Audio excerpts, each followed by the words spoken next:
महायुतीतला अमरावतीचा तिढा सोडवण्याची जबाबदारी मुख्यमंत्री एकनाथ शिंदे यांच्याकडे सोपवण्यात आली आहे आणि त्यानुसार बच्चू कडू आणि अडसूळ कुटुंबासोबत मुख्यमंत्री शिंदेंची बैठक पार पडली आणि या बैठकीमध्ये बच्चू कडू आणि अडसूळ कुटुंबाची समजूत काढण्यात मुख्यमंत्र्यांना यश आले असल्याची माहिती सूत्रांनी दिली आहे। अमरावतीमध्ये नवनीत राणांना उमेदवारी देण्यावरून बच्चू कडू आणि आनंदराव अडसूळ नाराज आहेत आणि त्याच पार्श्वभूमीवर कडू आणि अडसूळ यांची समजूत मुख्यमंत्र्यांनी घातली आहे।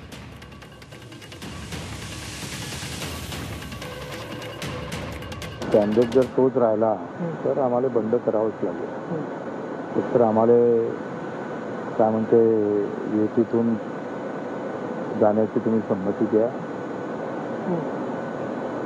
नाहीतर आम्हाला त्या पद्धतीनं समोर जावं लागेल।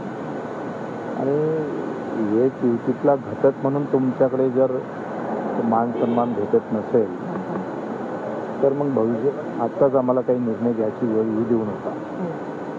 सीएम साहेबांची आमची अर्धा एक तास चर्चा झाली, मी सगळ्या गोष्टी ऐकून घेतल्या। त्यांनी सांगितलं का 4 तारीख ही अर्ज भरणं झाली तर मग आम्ही 5-6 तारखेला एक बैठक एकत्रित घेऊ आणि तिथे निर्णय घेऊ।